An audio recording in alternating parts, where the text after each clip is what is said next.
Hey, welcome to Iconic Worx Media, where legends are forged and monsters are never forgotten. Survival Rebirth, the Tribal World. Arc 1, Awakening in the Primitive Wild. Let's begin. Survival Rebirth, the Tribal World, Chapter 1, The Last Hunt. The wind screamed like a dying god across the Alaskan tundra. Elias adjusted the dial on his rangefinder, his breath hitching in a frozen cloud. At 42, he was a legend in the hunting world, a man who had survived the most brutal environments the modern world could offer. But today felt different. 300 yards away, a phantom emerged from the tree line. It was a grizzly of impossible proportions, its fur matted with dried mud and the scars of 1,000 battles. It stood nearly 12 feet tall when it reared up, sniffing the air for the interloper. "Just a bit closer," Elias whispered, his fingers steady despite the sub-zero temperatures. He gripped his high-end carbon fiber compound bow. It was a masterpiece of engineering, capable of putting an arrow through a car door. He drew back. The pulleys hissed with mechanical precision. The pins of his sight settled on the massive beast's vitals. This was his legacy. This was the final trophy. Snap! It wasn't the sound of a twig. It was the sharp, metallic crack of a cam failure. The bow's tension evaporated instantly as the string whipped back, slicing Elias's cheek. The phantom didn't hesitate. It didn't roar. It simply charged, a 4-ton locomotive of muscle and instinct. Elias dropped the useless bow and reached for his sidearm, but the snow was deep, and the bear was faster. A massive paw, the size of a man's torso, caught him in the chest. The force didn't just knock the wind out of him, it shattered ribs like dry kindling. He hit the snow, the world spinning into a blur of white and crimson. He felt the crushing weight of the bear as it lunged, its maw closing over his shoulder. The pain was distant now, replaced by a cold, analytical clarity. Technology is a crutch, he thought, watching his own blood stain the pristine snow. I relied on the machine, and the machine failed. The wild, it doesn't care about your records. As the bear's teeth sank into his throat, the world faded to a pinprick of light. But Elias didn't feel the peace of the grave. He felt a searing, ancient heat. Suddenly, the sound of the wind was replaced by a different noise, the crackle of a primitive hearth, and the terrified wail of a child, in a language he shouldn't know, yet understood perfectly. "The boy, he breathes," an elderly voice rasped through the dark. Chapter 2, Cold Breath. The transition from life to death was supposed to be a void, a silent release from the agony of the grizzly's claws. Instead, Elias felt a violent jolt, like being plunged into an ice-choked river. He gasped, his lungs burning with the intake of thick, acrid smoke. His eyes snapped open, but the world was a blur of flickering orange and oppressive shadow. Above him, a ceiling of jagged rock dripped with condensation. This wasn't a hospital. This wasn't the forest where he'd fallen. The spirit, it returns, a raspy, melodic voice croaked. Elias tried to push himself up, but his arms buckled. They were thin, terrifyingly thin. He looked down at his hands. They were the hands of a child, smeared with charcoal and grime, the skin stretched tight over bone. The shock hit him harder than the bear's paw. He was trapped in a body that wasn't his, in a place that shouldn't exist. "Easy, Kael," a softer voice said. A girl leaned into his field of vision. She looked about 14, her skin bronzed by the sun, and her hair woven with small polished river stones. Her eyes were wide, with a mixture of relief and trepidation. "You've been cold for 3 suns. We thought the great hunger had taken you." Elias, now Kael, tried to speak, but his throat was like sandpaper. He looked past the girl, Mira, and saw the Stone Claw tribe. They were huddling around the central fire that was pathetically small for the size of the cavern. Men with hollow cheeks, sharpened stones, women wrapped themselves in mangy furs. The air smelled of wet dog, old blood, and desperation. An elderly woman draped in vulture feathers, Jara the shaman, leaned over him. She poked his chest with a staff made from a mammoth tusk, her one good eye squinting with deep suspicion. The boy who fell into the ravine died, Mira. This one, his eyes are too sharp. There is an old soul looking out from that young face. A spirit from the stars, perhaps, or a demon from the deep earth. Kael ignored the mystic's rambling, his modern mind already cataloging the environment. The temperature was dropping. The cave was poorly insulated. The tools he saw were primitive, unbalanced spears and dull scrapers. He realized with a chilling certainty, this tribe wasn't just poor, they were dying. He attempted to stand, his legs shaking like a newborn fawn's. Mira reached out to steady him.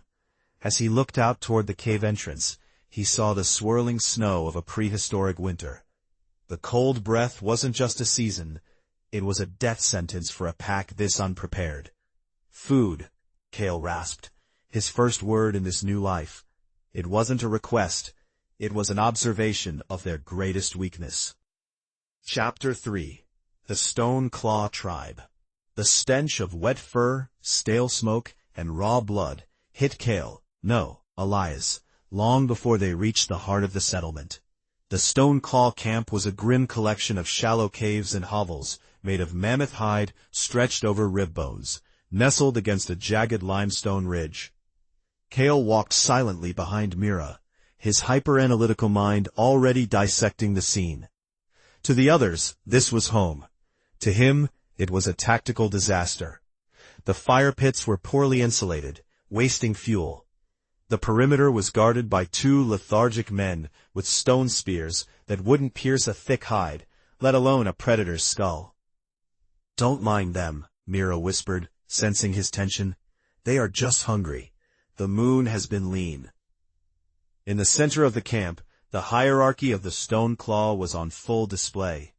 A hunting party had just returned with a single, scrawny mountain goat. Brugga, the towering warrior Kael had seen earlier, stood at the carcass. With a swift, brutal motion of a flint knife, he hacked off the fatty haunch, the best cut, and began eating it raw, while the others watched with hollow eyes. "Strength eats first," Brugga barked, his gaze landing on Kael with pure disdain. "Why have you brought this runt back, Mira? He looks like a stiff breeze would snap his neck." Kael didn't flinch. He watched the way the tribe's elderly huddle in the shadows, waiting for the bones that would be tossed their way. He saw Gore, the chieftain, standing by the largest tent. Gore's face was a map of exhaustion, his heavy bearskin cloak dragging in the dirt. He wasn't a tyrant like Brugga. He was a man drowning in the responsibility of a dying people. From the darkness of a nearby cave, a pair of eyes, one clear, one milky white, fixed on Kael. It was Jara, the shaman. She didn't speak, but the bone charms on her staff rattled with a rhythmic, unsettling precision. She knew. She didn't know what he was, but she knew the soul in the boy's body was a stranger. This isn't a tribe, Kael thought, his modern hunter's instincts screaming. It's a graveyard waiting to happen. They don't hunt, they scavenge. They don't live, they wait to die. He watched as Korg, a small boy no older than 10, tried to grab a discarded scrap of skin near Brugga's feet. Brugga kicked dust into the boy's face, laughing. Mira stepped forward to intervene, but Kael caught her arm. "Not yet," Kael murmured, his voice cold and steady. "First, we change how they eat. Then, we change who leads." Suddenly, the silence of the evening was shattered by a piercing cry from the ridge. A scout tumbled down the slope, his chest heaving, his hands stained with a dark, obsidian-flecked blood that didn't belong to any animal. Chapter 4. Language of the Silent. The morning sun cut through the morning mist of the Stone Claw Valley like a jagged obsidian blade. While the other youths of the tribe were busy grappling in the dirt under Brugga's watchful, critical eye, Kael sat by the embers of the central hearth. In his hand was a charred stick. Before him, a flat slab of gray shale. Survival isn't just about the hunt, Kael thought, his piercing eyes tracking the movement of Gore as the chieftain barked orders. It's about communication. If I can't lead them, I'm just a tool they'll discard when I break. Mira approached him, carrying a wooden bowl containing a few strips of dried venison. She knelt beside him, her braided hair brushing against her shoulders. She pointed at the meat and spoke a single guttural word. Karu. Kael repeated it internally, then scratched a phonetic symbol onto his stone slab. He pointed to the fire. Mira smiled, a flash of warmth in the harsh environment. Vek, she said. Then pointing to the rising smoke, she added, Vek Tal. Vek is fire. Tal is a suffix for rising or from, Kael analyzed, his modern mind categorizing the syntax with the efficiency of a machine. He was building a bridge between two worlds, one phoneme at a time. His concentration was shattered by a heavy shadow. Brugha stood over him, his massive stone-tipped spear casting a long silhouette across Kael's dictionary. The warrior spat into the dust. The runt plays with charcoal while men bleed for the pack, Brugha growled, his voice a low rumble. Mira, why do you waste Karu on a ghost who only stares at the ground? Mira stood up, her posture defiant. He doesn't just stare, Brugha. He sees. He saw the jackal before any of your hunters did. Brugha let out a mocking laugh, but his eyes narrowed as they landed on the symbols Kael had scratched into the stone. He didn't understand them, and that ignorance clearly bred a flicker of fear. To Brugha, symbols were the realm of Jara the shaman, ominous and unpredictable. He stomped his foot near the slab, kicking dirt over Kael's work, and walked away toward the training grounds where Korg was struggling to lift a heavy practice log. Kael didn't react. He simply waited for the dust to settle, and used his sleeve to wipe the stone clean. He looked up at Mira. He needed to test his progress. He pointed at the water skin at her hip, and then at his own throat. Mira, Kael said, his voice raspy from disuse. It was the first time she had heard him speak her name. Ni, Mara, Vek? Mira froze, her eyes widening. He had attempted to ask if she wanted to sit by the fire. The grammar was crude, the accent alien, but the intent was unmistakable. Before she could respond, a horn blast echoed from the valley entrance, a low, mournful sound that signaled the return of a scout. A hunter stumbled into the clearing, his leg gashed and his breathing labored. He collapsed before Gore, clutching a piece of black obsidian that hadn't been shaped by nature. It was carved into the shape of a screaming human skull. Ironbone, the scout wheezed. They mark the river. They are coming. Chapter 5. The Hunger Pains. The Cold Breath of Scarcity. The wind howled through the jagged limestone entrance of the Stone Claw Cavern, carrying the scent of early frost. Inside, the great hearth, usually a roaring symbol of the tribe's strength, was reduced to a smoldering bed of orange embers. Gore, the chieftain, stood by the central pit. His bearskin cloak seemed heavier than usual, his shoulders sagging under the weight of 100 hungry eyes. Beside him, Jara poked at the ashes with her mammoth tusk staff, her one good eye fixed on the empty drying racks hanging from the ceiling. The Great Migration was late, Gore announced, his voice echoing with a gravelly finality. The elk have moved south faster than our spears could follow. To ensure the hunters have the strength to find more, we must tighten the circle. Starting today, rations for the young, the old, and the unproven are halved. A collective shiver, colder than the wind, passed through the tribe. The calculation of survival. Kael sat on a cold stone slab, staring at his palm. A small, leathery strip of dried venison, barely the size of 2 fingers, was dropped into his hand by a grim-faced Mira. It was his entire ration for the day. 30 grams of protein, maybe 200 calories, Elias thought, his modern mind instantly calculating the metabolic disaster. At my current weight and activity level, my basal metabolic rate is already dipping. If I stay on these communal rations, muscle atrophy starts in 10 days.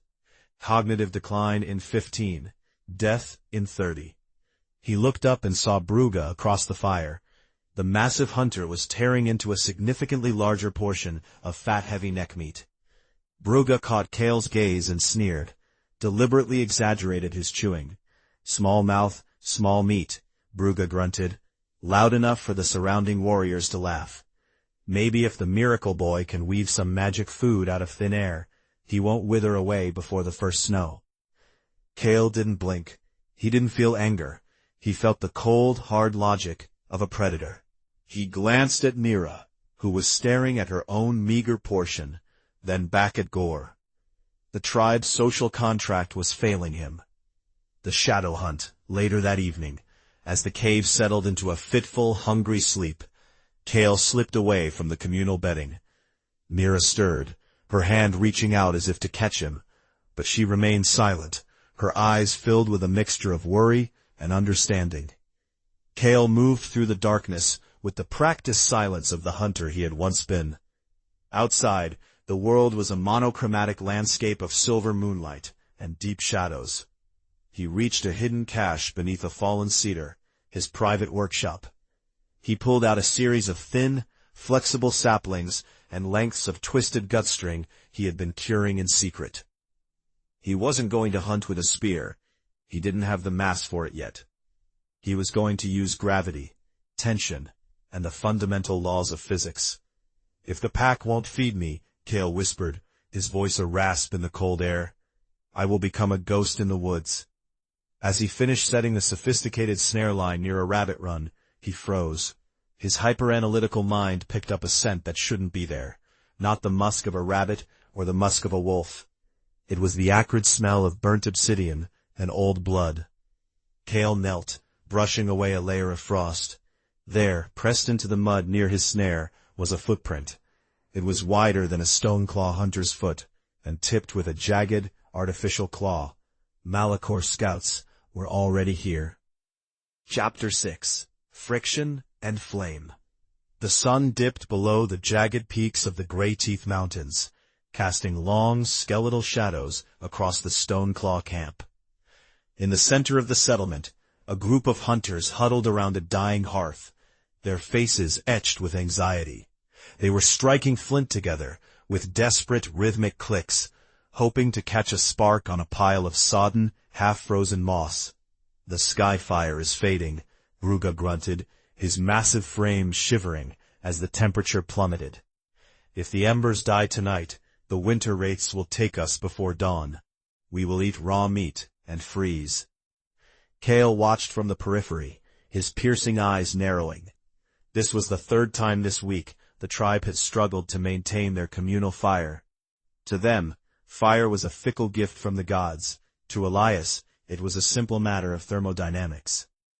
Kael had spent the afternoon gathering specific materials: a straight branch of dry willow, a flat piece of cedar, and a length of sturdy animal sinew.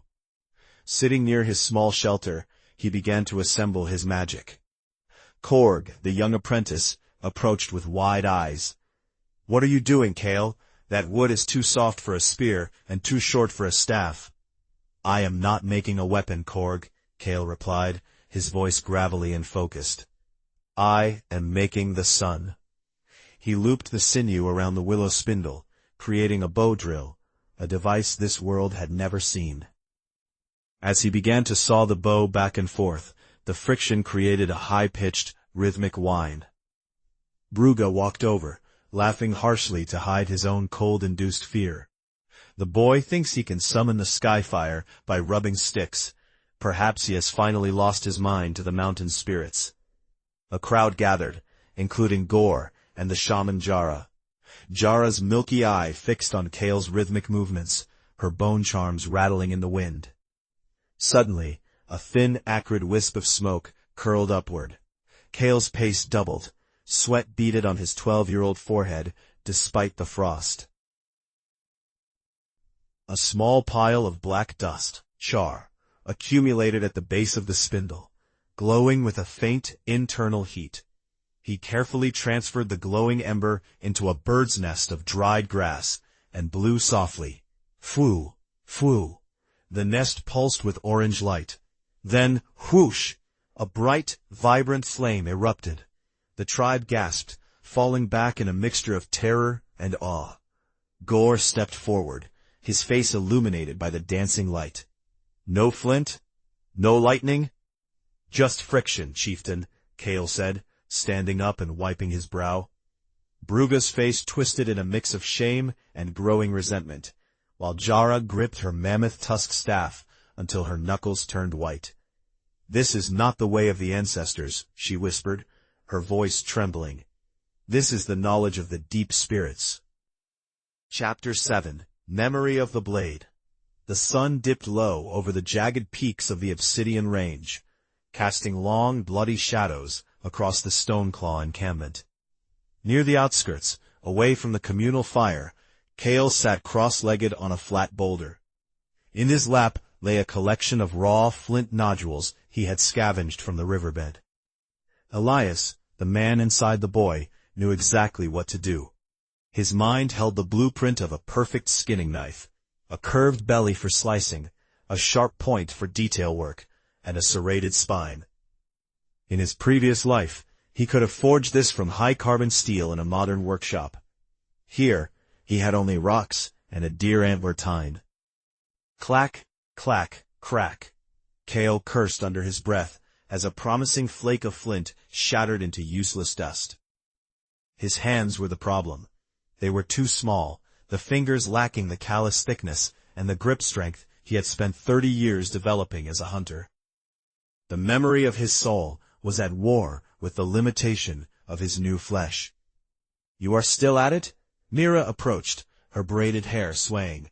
She held a wooden bowl containing a few strips of dried mammoth meat. "The others are eating. Even Gore asks why the spirit-touched boy prefers stones to meat." "The stones will provide more meat than the spears ever will, Mira," Kael said, his voice rasping. He didn't look up. He picked up a fresh core of gray flint. He adjusted his grip, trying to compensate for the tremors in his underdeveloped forearms. "Brugga says you are making toys," Mira remarked, sitting beside him.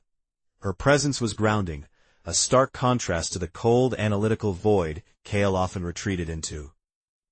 "Brugga thinks strength is a heavy spear, strength is a sharp edge," Kael replied. He struck the flint. A thin, translucent flake peeled off perfectly.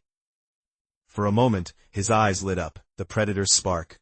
But as he tried to use the antler to apply pressure flaking to the edge, his thumb slipped. The razor-sharp flint sliced deep into his palm. Kael didn't cry out. He stared at the crimson blood bubbling from the wound. In the reflection of the wet blood, he didn't see a boy. He saw a grizzly's maw, the flash of a claw, and the smell of his own dying breath in the Alaskan wilderness. His breathing hitched. The spiritual echo of the bear seemed to growl in the rustle of the nearby trees. "Kael?" Mira reached out, her face etched with concern. "You're shaking." "I'm fine," he snapped, pulling his hand away and wrapping it in a scrap of hide. He looked past her, feeling a prickle on the back of his neck. Standing near the shaman's hut, Jara, the tribal mystic, was watching him. Her milky white eyes seemed to pierce through the twilight, fixed not on his wound, but on the way he held the stone. Not like a child playing, but like a craftsman reclaiming a lost art. She began to chant a low, discordant rhythm that set Kael's teeth on edge. He ignored the pain and the omen, picking up the stone once more. He would master this body. He would master this world. He had died once. He would not let a lack of muscle memory kill him again. Chapter 8. Shadow Tracking. Scene 1. The Silent Wake. The morning mist clung to the valley floor like a wet shroud. Kael moved through the underbrush with a fluidity that defied his 12-year-old frame. Behind him, Korg struggled to maintain the same silence, his breathing heavy. "Step where I step," Kael whispered, his voice like grinding stones. "Heel to toe. Don't fight the earth. Melt into it." Korg nodded frantically, his eyes wide.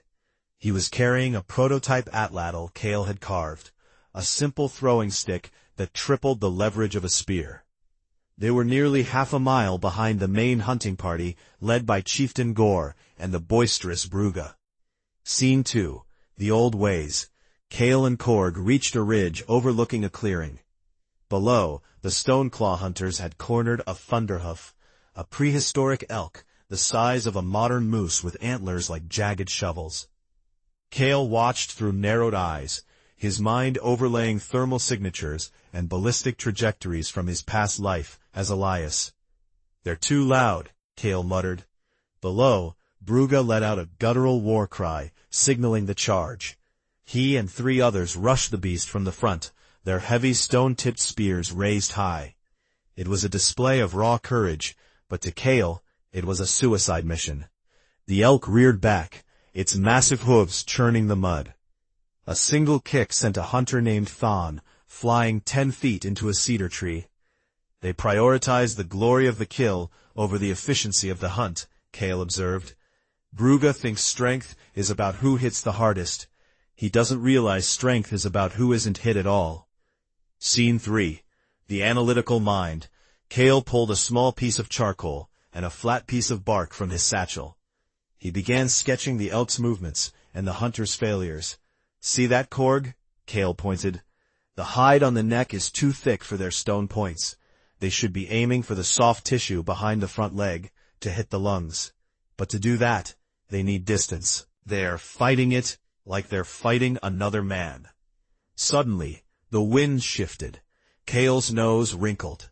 Amidst the musk of the elk and the sweat of the hunters, a new scent drifted in. Acrid, metallic, and burnt. Scene 4. The Unseen Predator. Kael's internal alarm, honed by years of surviving the wilderness and the bear that eventually took him, screamed. He turned his gaze away from the chaotic hunt and toward the dense tree line on the opposite side of the clearing. There, barely visible against the dark bark, were 3 figures. They weren't from the Stoneclaw. They wore obsidian-flecked armor and moved with a rhythmic, disciplined precision that Gore's men lacked. "Iron-Bone scouts," Kael breathed. The scouts weren't watching the elk. They were marking the Stoneclaw hunters, counting them, and assessing their weaknesses. One of the scouts pulled a long, blackened tube from his belt, something that looked far too advanced for this region. Scene 5. The Choice. Below, Brugga had finally managed to plunge a spear into the elk's flank, but the beast was thrashing in a death frenzy, putting the entire party at risk. Gore was shouting orders, unaware that a more dangerous predator was watching from the shadows. Kael looked at his atlatl. If he intervened to help Brugga, he would reveal his presence to both the tribe and the scouts. If he did nothing, the Iron-Bone might decide to strike while the Stoneclaw was exhausted. "Korg," Kael said, his voice dropping an octave. "Run back to Mira. Tell her to prepare the drying racks, but keep the fire low. No smoke." "What about you?" Korg asked, trembling. Kael didn't answer. He knocked a sharpened dart into his atlatl, his eyes fixed on the Iron-Bone scout, who was raising his black tube toward Brugga's exposed back. Chapter 9. The Hidden Snare. The morning mist clung to the valley floor like a damp shroud. Inside the communal cave of the Stoneclaw tribe, the air was thick with the smell of wood smoke and the low, rhythmic coughing of the elders. Gore sat by the central fire, his bearskin cloak heavy on his shoulders. The previous day's hunt had been a failure. Brugga and his men had returned with nothing but a single mangy marmot. Kael stood at the edge of the clearing, his piercing eyes scanning the forest line. To the others, he was a small, wiry boy of 12. Inside, the mind of Elias, the world-class hunter, was calculating caloric deficits. At this rate, Kael thought, the tribe will be too weak to migrate before the first heavy snow. "Kael," Korg called out, jogging toward him with a bundle of long green stalks. I found the stiff grass you asked for, but Jara says it's only good for weaving baskets for the women. Kael took a stalk, stripping the outer layer to reveal the tough inner fibers. The spirits don't care who weaves the grass, Korg. They only care who eats. Under the curious gaze of Mira, Kael began to demonstrate a reverse twist plying technique. His small hands moved with a mechanical precision that seemed alien to the primitive setting. He worked the fibers into a thin, incredibly strong cord. Mira knelt beside him, her braids swaying as she watched. "This is stronger than the leather thongs the hunters use," she whispered, testing the tension. "But how does a string catch a deer?" "It doesn't need to catch a deer yet," Kael replied, his voice flat and pragmatic. "It just needs to catch what the hunters are too loud to see."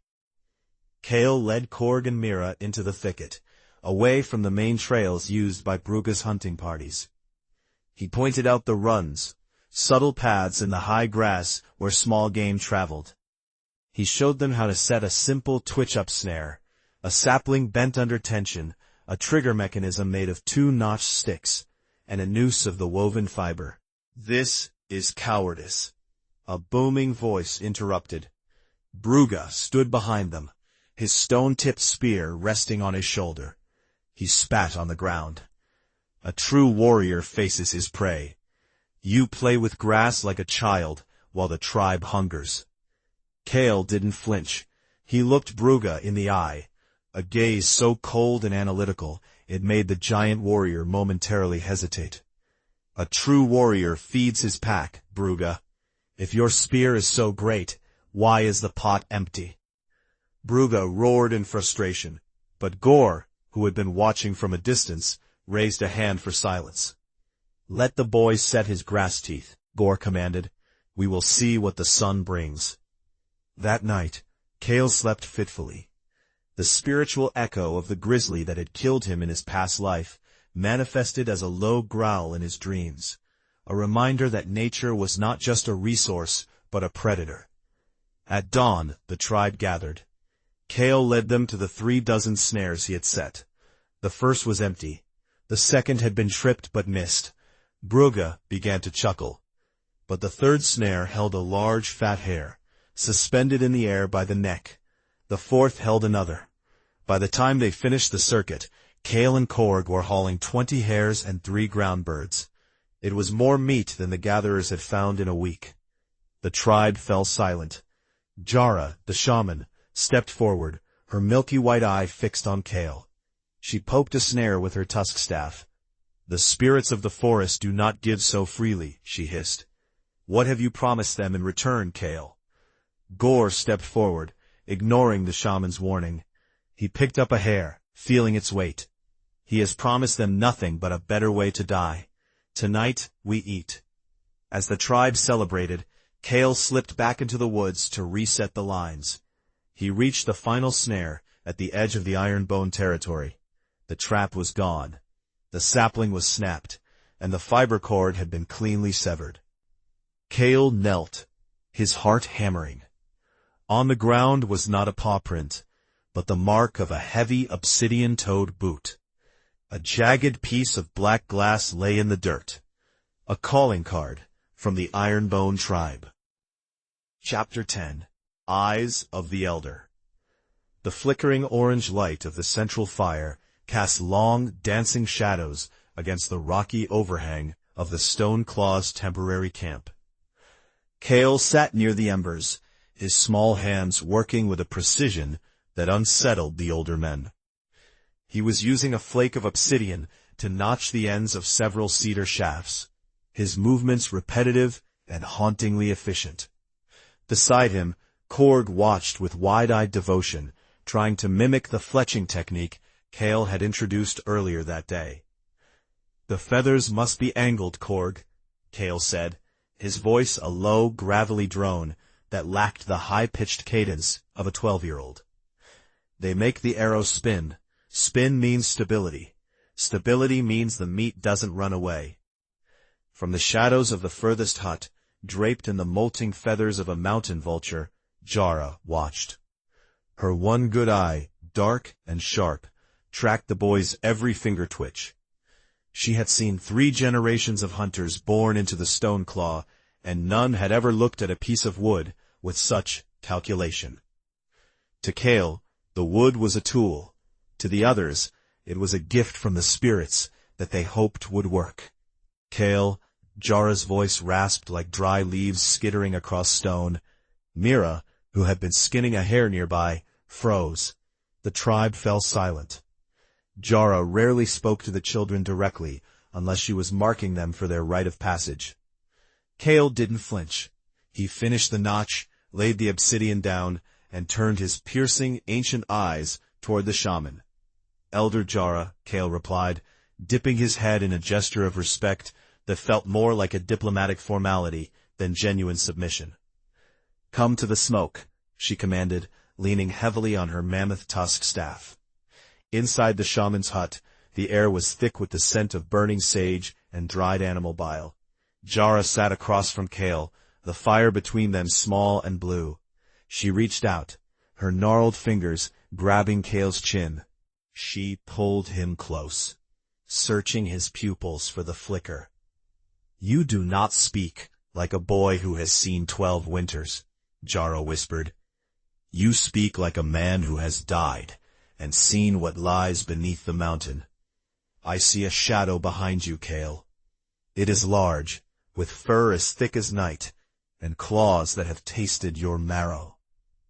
Kael felt a cold jolt run down his spine. The image of the grizzly that had ended his life as Elias flashed before his eyes, the smell of wet fur, the crushing weight of the predator. He forced his heartbeat to slow, his analytical mind searching for a logical explanation. "She's observant. She sees the trauma in my eyes. It's not magic. It's psychology." "The world is changing, Jara," Kael said, his voice steady. "The Ironbone tribe grows stronger while we rely on luck. I am not a spirit. I am a survivor. If my knowledge seems old, it is because survival is the oldest law." Jara narrowed her eye, leaning back. "The spirits do not give knowledge for free. You have brought us fire without smoke, and spears that fly like hawks. But you have also brought a hunger for more. You do not look at the forest with wonder, but as a butcher looks at a carcass." She threw a handful of dried herbs into the fire. A sudden plume of thick white smoke erupted, coiling around Kael. In the haze, Jara's milky white eye seemed to glow. "Tell me, boy," she hissed, "did the great bear let you go, or did you steal your soul back from its belly?" Before Kael could answer, a frantic cry erupted from outside. Gore, the chieftain, burst into the camp, his bearskin cloak tattered. He wasn't alone. Brugga was behind him, carrying a scout who was bleeding profusely from a series of jagged blackened wounds, marks not made by any animal, but by the obsidian-toothed clubs of the iron bone. Jara stood, her gaze never leaving Kael's. "The shadow you brought with you, it has found us." Chapter 11. The Jackal's Shadow. The wind howled through the skeletal branches of the grey-leaf forest, carrying the scent of frost and impending hunger. Kael, his small frame draped in a patchwork of rabbit furs, moved with a deliberate silence that unnerved the girl behind him. Mira, the chieftain's daughter, struggled with a bundle of dry tinder, her breath hitching in the cold. "Kael, we have enough. My father says the spirits of the wood grow restless when the sun dips this low," she whispered, her eyes darting toward the lengthening shadows. Kael didn't turn. His mind was a tactical overlay of the terrain, calculating wind speed and the structural integrity of the dead wood he harvested. "Spirits don't kill, Mira. Cold does, and so do the things that hide from the light," he replied, his voice raspy but calm. Suddenly the forest went silent. The chirping of the winter birds ceased. Kael dropped his bundle, his hand instinctively reaching for the crude, fire-hardened wooden stake at his belt. From behind a frost-shattered boulder, a pair of glowing amber eyes emerged. It was a shadow jackal, larger than any scavenger they had seen, its ribs visible through matted, dark fur. It wasn't just hungry. It was desperate. Mira froze, her hand gripping her stone knife, but her knees shook. "Don't run," Kael commanded, his eyes narrowing. As the beast lunged with a guttural snarl, Kael didn't flinch. He stepped into the animal's path, not away from it. Using a technique from his former life as Elias, he utilized a low-profile slipstep, jamming his stake into the soft earth to create a makeshift pike. The jackal, unable to change its momentum in midair, collided with the wood. It let out a piercing yelp as the stake grazed its shoulder, tumbling into the snow. Kael didn't wait. He grabbed Mira's hand, pulling her toward a narrow crevice in the nearby cliffside. As they scrambled into the safety of the rocks, the jackal recovered, joined by two more shadows emerging from the tree line. But as Kael looked down at the first beast, he saw something that chilled him more than the winter air. A strip of dried human skin tied around the jackal's hind leg, marked with a jagged obsidian black bone symbol. Chapter 12. Blood on the Stone. The air around the Stoneclaw encampment hung heavy with the scent of damp earth and the metallic tang of fear. A lone jackal, its ribs protruding and its eyes clouded with a frantic, starving madness, had slipped past the perimeter sentries. It wasn't a normal beast. It was larger, scarred by previous encounters with hunters, and it had cornered Mira near the drying racks. Mira held a wooden frame as a shield, her knuckles white, but the predator was coiled to spring. Brugha was 50 paces away, his massive stone-tipped spear raised. "Out of the way, girl," he roared, his muscles bulging as he prepared a heavy, clumsy throw that would likely miss or hit Mira in the chaos. Kael moved before anyone else could blink. He didn't run with the heavy footfalls of a tribal warrior. He glided like a shadow. To the onlookers he was just a wiry 12-year-old boy. But inside, Elias's mind was calculating. Cervical vertebrae, second joint, maximum lethality, minimum resistance. As the jackal lunged, Kael stepped into the beast's guard.